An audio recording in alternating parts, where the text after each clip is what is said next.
Welcome to సుమంటి నేను మీ సుమంటి వినాయక్. వేదిక astrology ప్రకారం కనుక మనం చూసుకుంటే మకర రాశి వారికి ఎస్పెషల్లీ విమెన్కి ఎలా ఉంటుంది, ఎంటైర్ 2025 ఏ విధంగా ఉంటుంది అండ్ జనరల్గా మకర రాశి వారి గుణగణాలు అసలు ఎలా ఉంటాయి, దోషాలు ఏముంటాయి అనేది ఈ వీడియోలో పూర్తిగా ఉంటుంది. ఈరోజు మనతో పాటు వేదిక ఆస్ట్రాలజర్ ఉమా గారు ఉన్నారు, అది వారి మాటలో తెలుసుకుందాం. నమస్కారం ఉమా గారు. నమస్కారం అండి. సో వేదిక ఆస్ట్రాలజీ ప్రకారం కనుక మనం చూసుకుంటే అండి మకర రాశి వారికి ఎస్పెషల్లీ విమెన్కి, ఆడవారికి అసలు ఏ విధంగా ఉంటుంది, వారి గుణగణాలు ఎలా ఉంటాయి? మకర రాశి దానికి సంబంధించి ఆడవాళ్ళ యొక్క క్యారెక్టరిస్టిక్స్ ఎలా ఉంటాయి మనం చూస్తే, మకర రాశి ఉత్తరాషాఢ నక్షత్రం 2, 3, 4, శ్రవణము 1, 2, 3, 4, ధనిష్ట 1, 2 పాదాల దాకా మకర రాశిగా పరిగణించబడతారు. సో ఎప్పుడైతే మకర రాశిలో జన్మించిన స్త్రీలు మనం బాగా చూస్తే చాలా ఇండిపెండెంట్గా ఉండడానికి ఇష్టపడతారండి. ఎందుకంటే రూల్డ్ బై సాటర్న్, అంటే చిన్న వయసు నుంచే వాళ్ళకు ఒక రకమైనటువంటి ఇండిపెండెన్స్ కావాలి, నేనంటూ ఎదగాలి, లేకపోతే నేను ఇండివిజువల్గా బ్రతకాలి, నాకంటూ ఒక ఐడెంటిటీ కావాలి అనేటువంటి ఆలోచనలు, ఆ థాట్ ప్రాసెస్ అనేది చాలా ఎక్కువ ఉంటుంది. ఆ దిశలోనే పరిగెడతారు కూడా, ఎవరి మాట వినరండి. చాలా మొండి మకర రాశి వాళ్ళు. అంటే నాకు అది కావాలంటే అది కావాలి, నేను ఆ స్థాయిలో ఉండాలి, అలా ఉండాలి.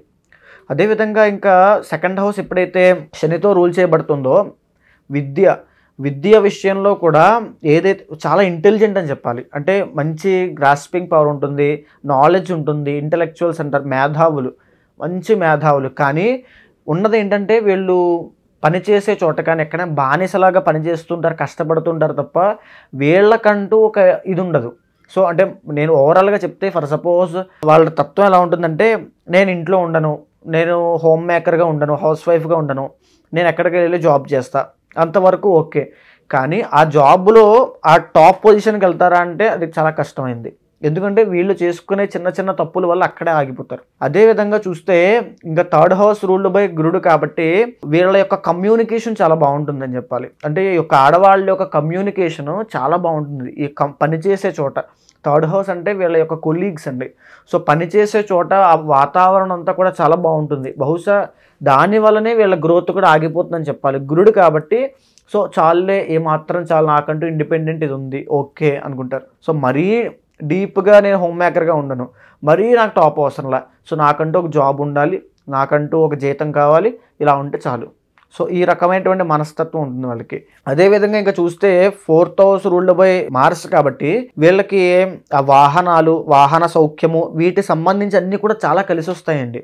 అంటే వీళ్ళకి పెద్ద కష్టపడకుండానే గృహయోగము, తర్వాత ఏదైనా భూమికి రావడము, ఇలాంటివన్నీ వంశపారంపర్యంగా రావడం, ఇవన్నీ చాలా ఎక్కువ వస్తాయి. సో మకర రాశి వాళ్ళకి, స్త్రీలకి.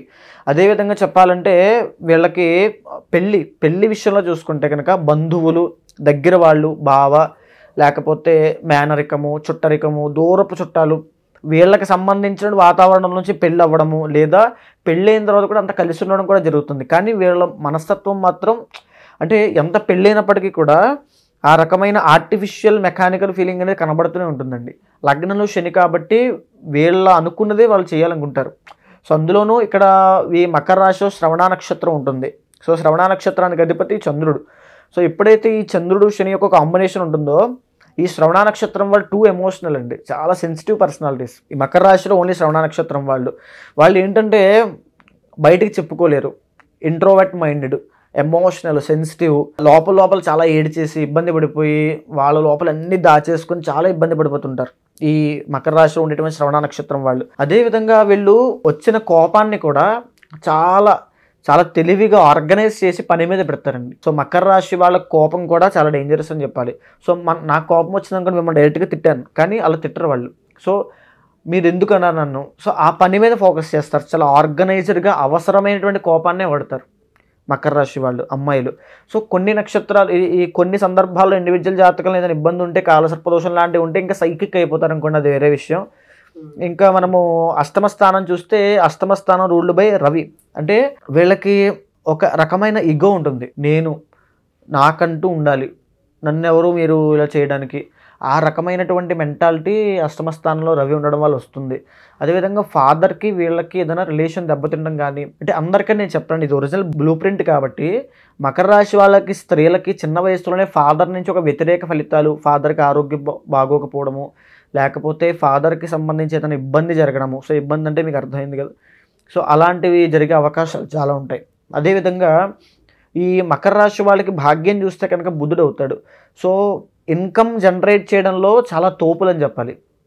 చాలా తోపులు ఐడియాస్ ఉంటాయి, కంప్లీట్ ఐడియాస్ అన్నీ వీళ్ళ దగ్గర ఉంటాయి. ఎందుకంటే దేని నుంచి ఎంత డబ్బులు రాబట్టాలి, ఒక రకంగా ఇంట్లో కూర్చుని, ఎందుకంటే 10th లార్డ్ మళ్ళీ రూల్డ్ బై శుక్రుడు. సో వాళ్ళకి క్రియేటివ్ ఫీల్డ్ ఉంటుంది, వాళ్ళకి ఆలోచించే విధానం చాలా డిఫరెంట్గా ఉంటుంది. ఎలాగంటే డబ్బులు సృష్టించాలనుకుంటే ఇక్కడ కూర్చునే సంపాదించవచ్చు, వంట చేసి. అంటే మళ్ళీ ఇక్కడ చూస్తే చంద్రుడి యొక్క బలం ఉందనుకోండి జాతకంలో, ఫుడ్ బిజినెస్ చేసి విపరీతమైన సంపాదిస్తారు వీళ్ళు. అంటే ఒక స్పైసీ ఫుడ్ బిజినెస్ అవ్వచ్చు, లేకపోతే స్వీట్స్ మళ్ళీ పనికిరావు, స్పైసీ ఫుడ్ బిజినెస్ చాలా బాగుంటుంది. అదేవిధంగా ఒక డిజైన్స్ అవ్వచ్చు, ఎందుకంటే శుక్రుడు రూల్ చేస్తుంటాడు కాబట్టి ఒక కంప్లీట్గా ఒక మోడలింగ్లో, ఫ్యాషన్ ఫీల్డ్లో, సినిమా ఫీల్డ్లో ఆర్టిస్టులుగా వీళ్ళ కళలకి కావాల్సిన గుర్తింపు తెచ్చుకోవాలని కోరుకుంటూ ఉంటారు. సో వాళ్ళకి ఆ సాటిస్ఫాక్షన్ వస్తే చాలు, ఇంకంతా మించి వాళ్ళ ఎక్స్పెక్టేషన్స్ అవేమి ఉండవు. అదేవిధంగా ఇంకా జాగ్రత్తగా ఉండాల్సిన అంశం ఏంటంటే 11వ స్థానంలో కుజుడు ఉంటాడండి. సో ఈ 11వ స్థానంలో కుజుడు ఉండడం వల్ల చిన్న వయసు నుంచి కానీ ఎవరో ఒకళ్ళ యొక్క ప్రోద్బలం ఉంటుంది. అంటే వెనకాల గైడెన్స్ ఉండడము, లేకపోతే వాళ్ళ సపోర్ట్ ఉండడము. అదేవిధంగా మోసం చేస్తారు కూడా. సో వీళ్ళకి మోసం చేసినా వీళ్ళకి తెలిసినప్పటికీ కూడా అంత చలనం ఉండదు. వీళ్ళకి కావాల్సింది వస్తే చాలు, నాకు అక్కడ దాకా వెళ్ళాలి అంతే, ఇంకంత మించి ఆశ అవేమి ఉండవు. అదేవిధంగా ఇంకా చెప్పాలంటే మకర రాశి వాళ్ళు తీసుకోవాల్సిన జాగ్రత్తలు న్యూరో ప్రాబ్లమ్స్ అండి. నరాలకి సంబంధించిన ప్రాబ్లమ్స్ అయినా, స్కిన్ అయినా, ఈ 2 సమస్యల్లో చాలా జాగ్రత్తగా ఉండాలి. అదేవిధంగా ఎస్పెషల్లీ శ్రవణ నక్షత్రం వాళ్ళైతే మెంటల్గా చాలా ఇబ్బంది పడుతుంటారు, ఎమోషనల్గా చాలా ఇబ్బంది పడుతుంటారు యాంగ్జైటీ, డిప్రెషన్ వల్ల. సో వాళ్ళు ఎస్పెషల్గా హార్ట్కి సంబంధించిన విషయాల్లో చాలా జాగ్రత్తగా ఉండాలి. లేదా ఎప్పుడైతే ఈ చంద్రుడు ఈ సప్తమాధిపతి అవుతూ ఉంటాడో మకర రాశి వాళ్ళకి రెస్పిరేటరీ ప్రాబ్లమ్స్ అవ్వచ్చు, డైజెస్టివ్ ప్రాబ్లమ్స్ అవ్వచ్చు, వీటికి సంబంధించిన విషయాల్లో చాలా జాగ్రత్తగా ఉండాలి. సో మకర రాశి వాళ్ళు. సో ఇంకా చెప్పాలంటే 2025 ఇప్పుడు రాబోతోంది. వీళ్ళకి 2025వ సంవత్సరంలో యాక్చువల్గా ఇప్పటిదాకా పడినటువంటి కష్టాలన్నిటికీ కూడా ఉపశమనం కలగబోతుందని చెప్పాలి నాగరాజ్ గారు. ఎందుకంటే మకర రాశి వాళ్ళు గత 7 సంవత్సరాలుగా ఏలినాటి శనితో బాధపడుతున్నారు. ఇప్పుడు మార్చి 30 దగ్గర నుంచి వీళ్ళకి విముక్తి. ఒక్కసారిగా ఫ్రీ బర్డ్స్ అయిపోతారు, శని వదిలేస్తాడు మిమ్మల్ని, మీ ఇష్టం ఎంజాయ్ చేయండి అని ఒక జాక్పాట్ చేతిలో పెడతాడు. ఇప్పటిదాకా పడిన కష్టానికి, వివాహం కాని వాళ్ళకి వివాహం అయిపోతుంది, సంతానం లేని వాళ్ళకి సంతానం కలుగుతుంది, కుటుంబంలో గొడవలు అవుతున్న వాళ్ళకి అవన్నీ సాల్వ్ అయిపోతాయి, కోర్టు కేసులు ఉన్న వాళ్ళకి అవన్నీ సాల్వ్ అవుతాయి. అదేవిధంగా ఇంకా చెప్పాలంటే ఎవరైతే జీవితంలో ఎదగాలి, కెరీర్ పరంగా కష్టపడుతుంటారో వాళ్ళకి కూడా వాళ్ళు కోరుకున్న కెరీర్ ఈ మార్చి 30 తర్వాత వస్తుంది. సో ఇంకా మే 18వ తారీఖు తర్వాత మీకు రాహు మేనం నుంచి కుంభానికి వస్తున్నాడు. సో 2nd హౌస్లో రాహు వస్తాడు కాబట్టి మాట్లాడేటువంటి మాట విషయంలో చాలా జాగ్రత్తగా ఉండాలి. ఎస్పెషల్లీ ఈ 2025 మే తర్వాత అండి, మాట వల్ల గొడవలు అవ్వచ్చు, మాట ఇవ్వడం వల్ల డబ్బులు నష్టపోవచ్చు, ధనయోగం పట్టేటువంటి అవకాశాలు చాలా ఉన్నాయండి. విపరీతమైన ధనయోగం పడుతుంది వీళ్ళకి. అదేవిధంగా ఎప్పుడైతే గురుడు ఈ యొక్క మిథునంలోకి ఎంటర్ అవుతాడు మే 15 తర్వాత, మకరం, కుంభం, మీనం, మేషం, వృషభం, మిథునం 6వ స్థానంలో గురుడు వెళ్ళిన తర్వాత ఆర్థికపరమైనటువంటి ఇబ్బందులు ఉంటాయి. అంటే కొత్తగా అప్పులు చేయడము, కొత్తగా డబ్బులు లాస్ అవ్వడము, ఏదైనా ఒక వస్తువు కొనడానికి డబ్బులు బాగా అప్పు తీసుకోవడం, లోన్స్ తీసుకోవడము, ఈఎంఐస్ కట్టలేక చాలా ఇబ్బంది పడ్డము. సో అగైన్ ఇక్కడ 2nd హౌస్లో రాహు, ఇక్కడ 6th హౌస్లో గురుడు అండి. సో దీనివల్ల ఏంటంటే ఏదైనా వస్తువులు కొనడానికి, ఏదైనా కొత్త జీవితాన్ని స్టార్ట్ చేయడానికి, ఓహో ఇది కొందాము, ఒక ఇల్లు కొందాము, దానికోసం అప్పు తీసుకుంటారు సర్టెన్ అమౌంట్, దానికోసం కష్టపడుతూ ఉంటారు. సో ఇచ్చేటువంటి ప్రికాషన్ ఏంటంటే ఆర్థికంగా ఫైనాన్షియల్ మేనేజ్మెంట్ అనేది చాలా జాగ్రత్తగా చూసుకోండి. మీకు శని దోషం వెళ్ళిపోతుంది కాబట్టి ఈ గురుడు మారిన తర్వాత ఎస్పెషల్గా చాలా బాగుంటుంది. ఇంకా తరువాత ఈ రాహు వస్తున్నాడు కాబట్టి ధనయోగం సిద్ధించే అవకాశాలు చాలా ఉంటాయి. సో మీరు చేయాల్సిందల్లా ఏమిటంటే చండీ హోమం చేయండి. ఎందుకంటే రాహు ధనస్థానంలో ఉన్నాడు కాబట్టి చండీ హోమం కానీ, సుదర్శన హోమం కానీ చేస్తే విపరీతమైన ధనయోగం సిద్ధిస్తుంది. అదేవిధంగా శని దోషం పోతుంది కాబట్టి ఇంకంత మేజర్ ఇబ్బందులు ఏమి ఉండవు. సో ఆరోగ్యపరంగా కూడా ఇప్పటి వరకు మంత్స్ ఎలా ఉంటాయండి అంటే జనరల్గా? సో మిగతా మంత్స్ వచ్చేసి అక్టోబర్ తర్వాత అండి. అక్టోబర్ తర్వాత 7th లోకి గురుడు వెళ్ళబోతున్నాడు వీళ్ళకి. 7th లో గురుడు వెళ్ళాక వైవాహిక జీవితం చాలా బాగుంటుంది. వీళ్ళ వల్ల వీళ్ళ యొక్క స్పౌస్కి అంటే భర్తకి లేదా భార్యకి, ఇప్పుడు మనం మాట్లాడుకునేది ఉమెన్ కాబట్టి భర్తకి చాలా కలిసి వస్తుంది, లేదా భర్త వల్ల వీళ్ళకి చాలా కలిసి వస్తుంది. ఒక రకమైన డబ్బు అవ్వచ్చు, సపోర్ట్ అవ్వచ్చు, ఎనర్జీ అవ్వచ్చు, అప్పటిదాకా లేని ప్రేమ అభిమానాలన్నీ కూడా ఒక్కసారి కలిసిపోవచ్చు. సో తర్వాత బిజినెస్లో విపరీతమైన గ్రోత్ వస్తుంది అక్టోబర్ తర్వాత. సో అక్టోబర్ వరకు కూడా ఫైనాన్షియల్గా కాస్త స్ట్రగ్లింగ్ పీరియడ్లో ఉంటారు. ఓకే, దోషాలు ఏముంటాయండి వీళ్ళకి?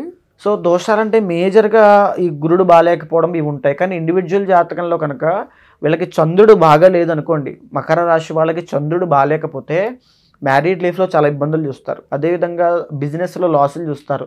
మెంటల్ స్ట్రెస్ అండి, అన్నిటికంటే మకర రాశి వాళ్ళకి మెంటల్ స్ట్రెస్ కూడా. సో ఈ రకమైనటువంటి ఎమోషనల్ ఇంట్రోవర్ట్ మైండెడ్ కాబట్టి, ఉదాహరణకి శ్రవణ నక్షత్రం వాళ్ళు చంద్రుడికి సంబంధించిన పూజలు చేసిన, శివారాధన ఎక్కువగా చేసిన, వెంకటేశ్వర స్వామిని ఏదో ఒక దైవారాధన ఎక్కువగా చేస్తుంటే ఆ స్పిరిచువల్ ఎనర్జీ వల్ల దాని నుంచి బయటకు వస్తారు. వీళ్ళకి ఏ వారం ఎక్కువ కలిసి వచ్చే అవకాశం ఉంటుందన్న? శనివారం ఎస్పెషల్గా చాలా బాగుంటుందండి. శనివారం మీరు వీళ్ళు ఏం చేసినా, అండ్ మోరోవర్ వీళ్ళకి రూల్డ్ బై శని కూడా కాబట్టి వాహనాలు కొత్తవి ఏమైనా కొనుక్కున్నా శనివారము. సో తారాబలం అన్నీ చూసుకున్న తర్వాత, లగ్నం అన్నీ చూసిన తర్వాత శనివారం ఏమి కొన్నా వీళ్ళకి ఎక్సలెంట్గా ఉంటుంది.